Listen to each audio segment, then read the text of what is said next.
Capital budgeting এর সবচেয়ে গুরুত্বপূর্ণ রিকোয়ারমেন্ট হচ্ছে ইন্টারনাল রেট অফ রিটার্ন বা আইআরআর। আইআরআর রিকোয়ারমেন্টটা করার জন্য আমরা শিখছিলাম যে আইআরআর জন্য আলাদা একটি টেবিল করতে হবে।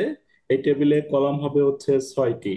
আইআরআর রিকোয়ারমেন্ট থাকলে এটা আমরা আলাদা একটা টেবিল করব, আর এই টেবিলে কলাম দিব হচ্ছে 6টি। এটা আমাদের ফিক্সড। 6টি কলাম আমাদের কি কি দিতে হবে দেখো, এখানে আমরা টেবিলটা দিব হচ্ছে যেভাবে 1 2 3 4 5 6 লিখবো ইয়ার, তারপরে সিএফএটি, তারপরে হচ্ছে ডিএফ, পিবি, তারপরে ডিএফ, আবার হচ্ছে পিভি। তাহলে আমাদের এই যে ডিএফপিবি এই পর্যন্ত আমাদের আগে যে রিকোয়ারমেন্ট করা ছিল ওইখানে এই পর্যন্ত আমাদের দেওয়া ছিল। তাহলে আমরা প্রথম কাজ হচ্ছে 6টি কলাম দিয়ে ইয়ার গুলো আমরা লিখলাম, 1 থেকে 5 পর্যন্ত ইয়ার গুলো আমরা লিখলাম। আর এই সিএপিটির মানগুলো, এই সিএপিটির মানগুলো হচ্ছে আমরা যে প্রথম টেবিলটা করেছিলাম এখান থেকে জাস্ট সিএপিটির মানগুলো আমরা কপি করব। যে সিএপিটির মান এখানে দেখো ছিল আমাদের, এই যে এখান থেকে জাস্ট আমি কপি করছি এই মানগুলো, কপি করে নিয়ে এসে এখানে আমরা সিএফএটির মানে পেস্ট করে বসিয়ে দিব। তাহলে সিএফএটি আগের উপর টেবিল থেকে নিয়ে আসবো। ডিসকাউন্ট ফ্যাক্টর 10%, 10% ডিসকাউন্ট ফ্যাক্টর আমাদের আগের টেবিলে ছিল, এটাও আমরা এখান থেকে জাস্ট কপি করে নিয়ে এসে সরাসরি বসিয়ে দিব। পিভি ফ্যাক্টরটাও আগের টেবিলে ছিল, পিভিটাও আমাদের ছিল, এটাও আমরা সরাসরি কপি করে বসিয়ে দিব। তাহলে আমাদের প্রথমে হচ্ছে 3টি কাজ কিন্তু একদমই কমে গেল আমাদের। একটা হচ্ছে ইয়ারটা সরাসরি লিখলাম, সিএফএটিটা উপরে টেবিল থেকে কপি করলাম, ডিএফটা উপরে টেবিল থেকে কপি করলাম, পিবিটা উপরে টেবিল থেকে কপি করলাম। করার পর এইখানে আমাদের ক্যালকুলেশন করে একটু খেয়াল দেখতে হবে, এরপরে আমাদের পরেরটা কাজ করতে হবে। এই কাজটুকু আমাদের প্রথমে করা যাবে না, এই কাজটুকু আমরা পরে করব। তাহলে এইখানে আমরা যোগ করলাম, দেখলাম total present value, total present ভ্যালুর যোগফল আমাদের হচ্ছে 1,02,419। তাহলে টোটাল প্রেজেন্ট ভ্যালু হচ্ছে আমাদের 1,02,419। এখান থেকে আমরা কি করব, মাইনাস এনসিও। তাহলে আমাদের এই অঙ্কে এনসিও ছিল হচ্ছে 1 লক্ষ টাকা। 1 লক্ষ টাকায় এনসিও আমরা বাদ দিলাম। বাদ দেওয়ার পরে আমাদের যেটা বের হলো, এনপিবি বের হলো। এই এনপিভিটা আমাদের দুই অবস্থানে বের হতে পারে। একটা হচ্ছে আমাদের নেগেটিভ হইতে পারে, আরেকটা হচ্ছে এই এনপিভিটা আমাদের পজিটিভ হইতে পারে। তাহলে আমাদের আজকের যে এনপিভিটা বের হয়েছে এই এনপিভিটা আমাদের হচ্ছে পজিটিভ বের হয়েছে। তাহলে আমরা মনে রাখবো পজিটিভ মানে হচ্ছে বৃদ্ধি। তাহলে এখানে আমাদের পার্সেন্টেজ ছিল হচ্ছে 10%। এই 10%-এর সাথে আমরা আরো 5% অ্যাড করব, 5% বৃদ্ধি করব, বৃদ্ধি করে এই পরের পার্সেন্টটা লিখবো। তাহলে 5% বৃদ্ধি করার পরে এটা লিখবো হচ্ছে 15%। আমাদের যদি এখানে নেগেটিভ মান আসতো, যদি আমাদের 2,429 এই মানটা যদি আমাদের নেগেটিভে চলে আসতো, তাহলে আমরা এখানে নেগেটিভ মানে হচ্ছে হ্রাস। যদি আমাদের মানটা নেগেটিভে আসে তাহলে আমরা কি করব, নেগেটিভ আসলে এই পার্সেন্টটা হ্রাস করে দিব, অর্থাৎ নেগেটিভে আসলে এই পার্সেন্টটা আমরা কমিয়ে দিব, আর পজিটিভে আসলে এই পার্সেন্টটা আমরা বাড়িয়ে দিব। যেহেতু এখন পার্সেন্টেজ পজিটিভ আছে এই জন্য আমরা 10% থেকে 15% দিয়েছি। যদি আমাদের নেগেটিভে আসতো তাহলে 10% থেকে 5% কমিয়ে আমরা এখানে 5% বসিয়ে দিতাম। দেওয়ার পর এগুলোর মান আমরা ক্যালকুলেটর থেকে বের করেছি। এর আগেই কিন্তু এগুলো আমরা শিখছিলাম।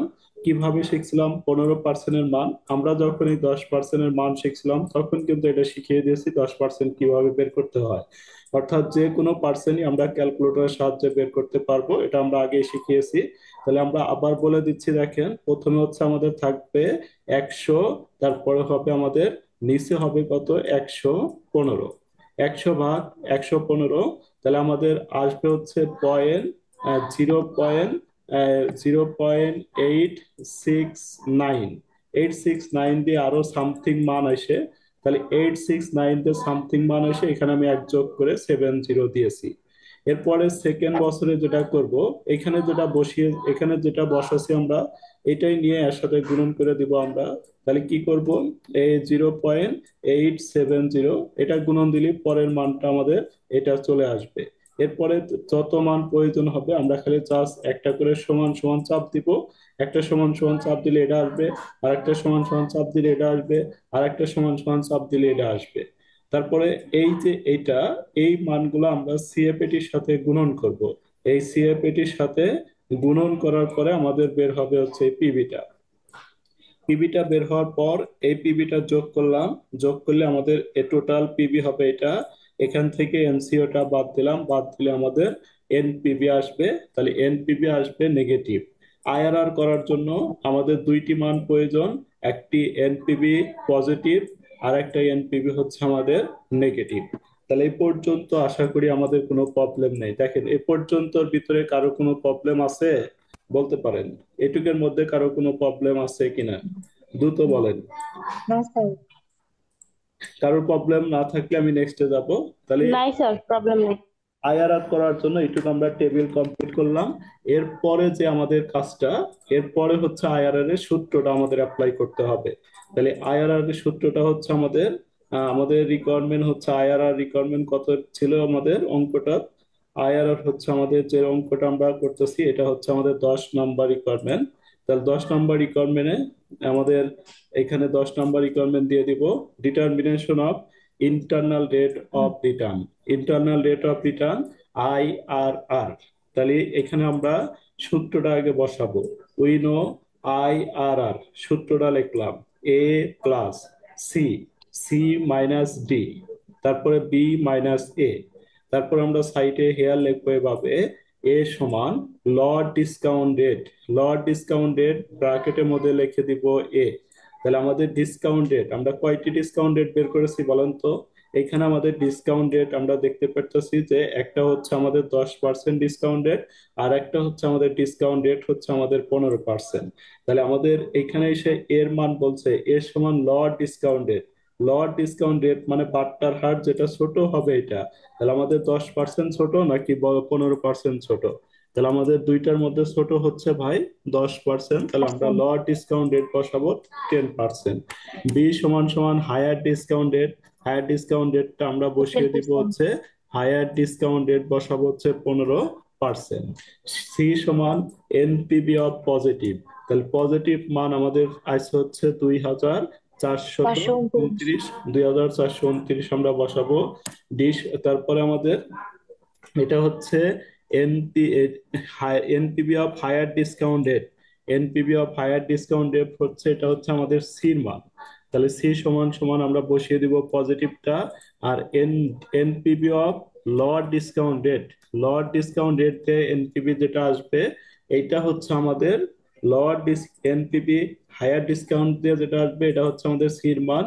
আর এনপিবি লড ডিসকাউন্ট দিয়ে যেটা আসবে এটা হচ্ছে আমাদের মাইনাস কত আইছে, এটা হচ্ছে আমাদের মাইনাস মাইনাস 10,000, এই 10,030। এটা হলো নেগেটিভ। তারপরে আমাদের ইন্টারনাল রেট অফ রিটার্ন, এটা আমরা লিখবো হচ্ছে internal rate of return equal too hot, internal rate of return hot. তাহলে আমরা এই মানগুলো বসিয়ে ক্যালকুলেশন করলেই আইআরআর এর মান হয়ে যাবে। কিন্তু ক্যালকুলেশনের মধ্যে একটু প্রবলেম রয়েছে, তাহলে আমি দেখিয়ে দিচ্ছি, একটু মনোযোগ দিয়ে দেখেন। দেখেন তাহলে এই মানটুকের মধ্যে আমাদের কি সমস্যা। এই মানের ভিতরে আমরা এই যে মানগুলো যে লিখলাম, এ সমান লড ডিসকাউন্ট রেট, দুইটা বাট্টার হার আমাদের কোশ্চেনে ছিল। তাহলে লড ডিসকাউন্ট রেট মানে দুইটা বাট্টার হারের মধ্যে আমরা দেখতেছি ছোট হচ্ছে আমাদের 10%। তাহলে এর মান হচ্ছে নিলাম 10%। বি সমান হায়ার ডিসকাউন্ট রেট, যেটা হায়ার হবে এটা হলো বি, তাহলে বির মান নিলাম। সি যেটা পজিটিভ হবে এটা হলো সির মান, পজিটিভ হয়েছে আমাদের এটা, তাহলে এটা হলো সির মান। যেটা নেগেটিভ হবে এটা হলো ডির মান, তাহলে ডির মান বসাইলাম। বসানোর পর আমরা এখানে ক্যালকুলেশন করব। তাহলে মানগুলো বসিয়ে এখানে ক্যালকুলেশন করে দিব জাস্ট। তাহলে মানগুলো আমরা এখানে বসাই। এ সমান সমান কত পার্সেন্ট, পার্সেন্টেন্সি বসাবো আমরা। এ সমান টেন হচ্ছে আমাদের পার্সেন্ট। 10%। তারপরে সি সমান আমাদের হচ্ছে বের হয়েছে 2,429। আবার নিচে বসাবো সি সমান 2,429, 2,429। তারপর আমরা ডির মানটা বসাবো, মাইনাস মাইনাসই রাখবো। আর ডির মানটা হচ্ছে আমাদের নেগেটিভে আছে, ডির মান হচ্ছে কত মাইনাস, দশ ডির মান হাজার তিরিশ 10,000 কত 30 না, জি স্যার। ডির মান হচ্ছে আমাদের মাইনাস 10,030। তাহলে ডির মানটা আমরা নেগেটিভ আছে নেগেটিভ দিয়েই বসিয়ে দিব। তারপর আমাদের বির মান কত হবে বলেন। স্যার আমাদের বির মাত্র বির মান ফিফটিন হচ্ছে হায়ার পার্সেন্ট ডিসকাউন্ট রেট হচ্ছে 15। আর একবারে পার্সেন্ট আমরা পরে দিয়ে দিই, 15 - 10, আর পার্সেন্টটা একবারে বাইরে দিয়ে দিব। তাহলে এইভাবে মানগুলো আমরা বসাবো, যে এর মান 10% বসাইলাম, সির মান 2429 বসাইলাম, আবার সির মান 2429 বসাইলাম, বির মান হচ্ছে এখানে মাইনাস ছিল, সূত্রের মাইনাসটা বসিয়ে দিলাম, তারপর ডির মান নেগেটিভ ছিল, নেগেটিভ বসিয়ে দিলাম, এ বির মান হচ্ছে আমাদের 15, এর মান হচ্ছে আমাদের 10। তাহলে এগুলো আমরা সরাসরি বসিয়ে দিলাম। এবার যদি আমরা ক্যালকুলেশন করি এটা, তাহলে আমাদের কি আসবে?